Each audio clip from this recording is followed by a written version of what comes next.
Nesse vídeo a gente vai ver 3 detalhezinhos que não são necessários, mas eles acabam sendo úteis e não tem muito onde eu colocar eles, então eu juntei tudo num exemplo só. Então tá. A primeira coisa que eu vou fazer aqui é o seguinte, na verdade eu quero pegar, classificar os tipos de alunos. Eu quero só fazer uma lista para saber quantos alunos são regulares, quantos são ouvintes e quantos são repetentes. Tudo bem que o repetente é regular, mas não vem ao caso, né? Tá, vamos lá então. Então o que eu quero fazer é assim, quero declarar um vetor, certo? Tipo alunos. E eu quero começar assim, tipo, com 20 alunos. Aí eu vou fazer, deixa eu colocar um i aqui, vou fazer um forzinho igual a gente viu ali, né, no vídeo de vetores, que vai ser for i é igual a 0, eu quero percorrer o vetor inteiro, i menor do que 20, i mais, tá? E agora eu vou copiar, porque agora eu tô com preguiça. Porque na verdade o printf é muito grande. Entre com o tipo do aluno e eu quero então 1 para regular, 2 para ouvinte e 3 para repetente. Por isso eu estou usando o int, né? E faço scanf na posição i do meu vetor tipo alunos, né?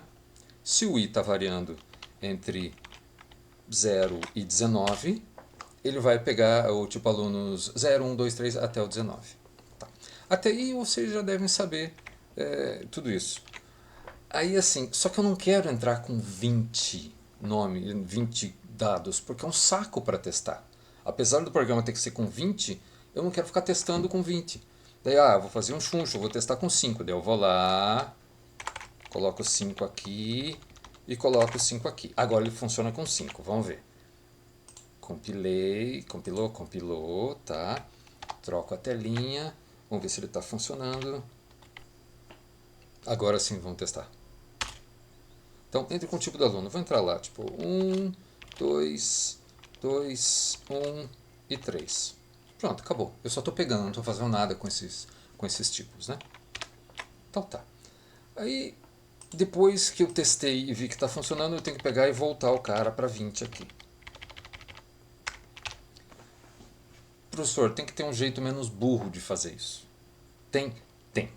E eu, olha, eu insisto que vocês tentem usar bastante isso.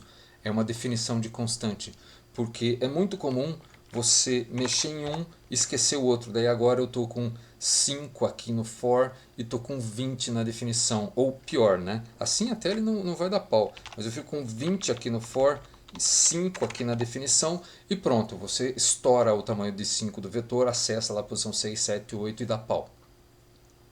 Para evitar esses descuidos, a gente pode criar constantes, que é assim, cerquilha define. Percebam que como tem esse cerquilhinha, a gente coloca ele lá junto com os includes. Tá? Esse cerquilha significa que você está informando o compilador de algo, não é uma instrução, não vai virar opcode, não vai virar instrução para o processador. Você está comunicando o compilador. Então, define, qual foi o nome que eu usei aqui? Quantidade de alunos. Isso aqui tem várias peculiaridades, tá? Quantidade de alunos, agora a gente está usando, eu quero usar o 20. Primeira coisa, professor, por que você colocou tudo em maiúsculas? Eu coloquei tudo em maiúsculas porque todo programador decente em C trabalha com constante tudo em maiúsculas. Assim como as variáveis, usualmente os programadores em C trabalham com minúsculas e sublinhado, quando você usa maiúsculas e sublinhado, quer dizer que isso é uma constante definida lá no cerquilha define. Isso ajuda você a entender o que o programa está fazendo. E ajuda bastante, né? Porque aqui eu tenho tipo alunos e tem um número, que é um número esquisito. Ao invés disso, olha o que eu vou fazer. Ao invés de ter um número do além, eu tenho quantidade de alunos. E eu sei que ela está definindo um lugar só. E aqui eu também troco isso. Ó, que legal. Agora aqui eu tenho 20, né? Então eu tenho quantidade de alunos é 20, eu estou sendo bem explícito com o que eu quero fazer, eu tenho 20 tipos de alunos ali, e aqui eu vou de 0 até 19, porque tem o menor. Então ele funciona bem. Se eu quiser testar, coloco 5. Pronto, coloquei 5, agora é 5. Eu quero voltar a funcionar como devia. 20 então. Tranquilo, né? Então essa era a primeira coisa que eu queria mostrar para vocês, que é o cerquilha define para usar constante. Constante sempre, todo mundo, o nome em maiúsculo. Aí agora eu quero mostrar uma outra coisa, eu quero mostrar o switch case. O que eu quero fazer é o seguinte, eu quero só imprimir uma lista dizendo assim, tipo, regular, regular, ouvinte, regular, regular, ouvinte, ouvinte, regular, dependente, regular, dependente, dependente, ouvinte. Só isso. Mas é um saco fazer isso, né? Porque daí aqui o que eu tenho que fazer? Eu tenho que pegar, eu vou... Ó, printf, o tipo do aluno é dois pontos. E como é que eu vou fazer para imprimir?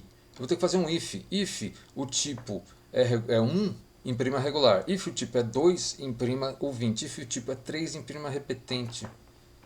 Mas fica meio chato. Ao invés de fazer if, a gente pode usar um cara chamado switch. Tá? Esse switch você pode usar só para números. Tem gente que quer usar string, né, tipo para nomes. Não dá, é só número mesmo, tá? E a gente usa então com uma variável, tipicamente uma variável int. Dá para usar com uma variável char, mas eu não quero falar sobre isso. Se vocês tentarem, talvez consigam. Mas a gente usa com int. Então, olha só, de acordo com o tipo desse aluno i que eu estou vendo, né, vai de 0 até 19, a gente está no 19 aqui, acho que está, né? Tá. De acordo com esse tipo, eu quero fazer coisas diferentes. Então a sintaxe é assim, a gente faz o switch aqui, indicando entre parênteses o valor que a gente está querendo verificar, e aqui a gente coloca os casos. E os casos a gente faz assim, ó, case, o valor, dois pontos, vou colocar depois, e ele termina com break. Tá? Isso vai ser assim para todos os casos. Eu podia explicar um pouco melhor, tá? Existe uma razão para esse break, você pode fazer uns malabares, umas pirufagias aí com o cara, mas se vocês forem usar, usem do jeito padrão mesmo que fica melhor, tá? Olha lá. Então, case 1, inclusive os recuos, tem vários padrões que o pessoal usa, eu fico louco com isso. Esse jeito aqui me parece um jeito bacana. Então, o aluno é assim, regular, só isso. E vou colocar o /n aqui, ponto e vírgula. E daí eu vou explicar para vocês como é que ele funciona, tá? Estou fazendo aqui tudo rapidinho, né? O segundo é o que mesmo? Ouvinte.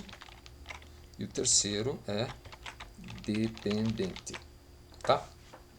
Então como é que ele funciona? De acordo com esse valor aqui, ele vai verificar um caso de cada vez. Então primeiro ele vê, se for o 1, ele faz isso aqui. Se for o 2, ele faz isso aqui. Se for o 3, ele faz isso aqui. É bem simples, né? Daí tem um monte de coisas. Dá para colocar mais de um comando. Eu vou colocar 2 comandos aqui só para vocês verem que é possível, tá? Só vou quebrar o printf só para mostrar para vocês que dá para fazer 2 comandos, não precisa ser um só. Dá para fazer 3, 4, dá para colocar while, if, dá para colocar o que vocês quiserem. É programa normal, tá? Os números não precisam estar em ordem, eles não precisam estar em sequência. Você pode ter tipo case 1, case menos 5, case 43, tanto faz. Mas tipicamente a gente usa assim, né, com os numerozinhos 1, 2, 3, porque a gente está separando nos casos possíveis. Vamos testar? Deixa eu diminuir para 5 aqui para a gente não ficar digitando um monte de números. Vamos gravar, vamos compilar, compilou, beleza. Vamos trocar a visualização. Então vamos lá. Vou entrar com 1, 3, 2, 3. Ó, ele imprimiu, né? Regular, regular, dependente, ouvinte, dependente. Para fazer isso com if fica muito chato. Então, por isso a gente costuma, nesse tipo de situação, usar switch. Não é sempre que dá para usar, né? Você não consegue fazer intervalo maior, menor. Tem um monte de coisa que não dá para fazer, mas para esse tipo de caso que eu estou mostrando para vocês beleza. E tem um troço que esse eu quero mostrar, que é o default. Default significa padrão. Significa, se não for em nenhum dos outros, ele cai aqui. Então, se o cara digitou um número que não é nem 1, nem 2, nem 3, o cara fez besteira. Então eu vou escrever um troço aqui qualquer, tipo erro com muitas exclamações, certo? Ponto e vírgula. No default você não precisa de break, só porque ele é o último aqui, né? Se quiser colocar, pode colocar. Se você esquecer esse break nos outros caras aqui, coisas ruins vão acontecer. Então sempre faz case break, case break, case break, primeira coisa que você faz. Vou mostrar como é que está funcionando o default. Vamos aqui para outra telinha. Vetores. Então eu vou fazer com 7, 3, 1, 1. Olha lá, o 7, que é o default, saiu um erro. Vou executar de novo. Agora eu vou colocar um monte de bobagem. Vou colocar lá assim, menos 56, 0, 2. Esse está valendo. 4 e 1. Esse está valendo também. Erro, erro, 20, erro regular. Tá vendo? Qualquer coisa que não for 1, ou 2 ou 3 que eu coloquei nos casos, ele dá erro. É isso que o default faz. Se não foi nenhum desses caras que estão ali em cima, você faz o de baixo. Tá. Aí eu tenho... O que eu queria mostrar? Tá, era isso. Isso é o switch, tá? Acho que vocês conseguem entender qual que é a utilidade do cara. Agora eu vou mostrar um cara que não é para vocês usarem. Putz, por que você vai mostrar? Porque é parte da linguagem C e é parte, eu acho, da educação de vocês como programadores é saber que não dá para usar. Olha o que eu acabei de fazer. Eu criei um caso especial lá que é se você digitar 10. Se você digitou 10, eu estou antes do switch aqui. Se você digitar 10, ele faz isso aqui, ó. GoTo, nunca use GoTo. GoTo, ele sai daqui de onde ele está no programa e vai para outro lugar. Aí eu vou colocar outro lugar lá embaixo, tá? Como assim vai colocar outro lugar lá embaixo, professor? É isso mesmo que vocês escutaram. Ó, faltou o N, cara. Isso aqui, ó, do comando GoTo, é um label, tipo aqueles do assembly. Então ele está falando, vá para esse lugar aqui. Onde que está o lugar? O lugar está aqui, ó. Eu coloquei num lugar com 2 pontos. Então, se você digitar 10, ele para de executar o programa e pula lá para baixo. Aí faz esses printfs e vai embora. Vou mostrar para vocês como funciona e depois tem todo o discurso de nunca use esse negócio. Ah, eu não compilei.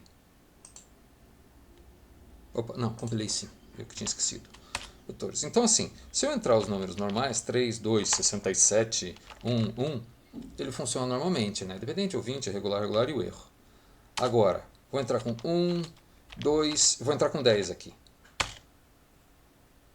Ele encerrou o programa, porque ele pulou lá para o final, onde eu mandei ele pular. E ainda, né, vocês podem ver a mensagem que eu mandei imprimir. Era você só precisava ter usado um return 0, se você quisesse sair do programa. Você não precisa usar GoTo, né? Aqui eu fiz um GoTo lá para baixo e lá embaixo dou os 2 printf e saio.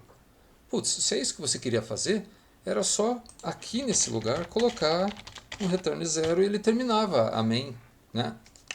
Encerrava o negócio na hora. Por que você não deve usar GoTo? Tem 2 razões, uma de organização e uma técnica.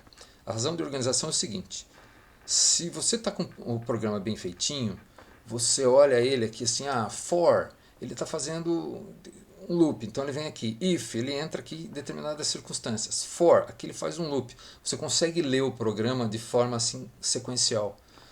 De repente você chega um GoTo, você quebra a sequência e você não sabe para onde o cara pula. Isso pode ser um pouco problemático. Você tem, porque aqui a gente está trabalhando com os arquivinhos pequenos, né? Ó, tem 50 linhas meu arquivo. Se você tiver com um arquivo de 2.000 linhas, de 5.000 linhas, e você não deve fazer isso, mas né, o programador comercial acaba fazendo isso porque tem pressa, esse tipo de razões, né? Porque é mais fácil às vezes.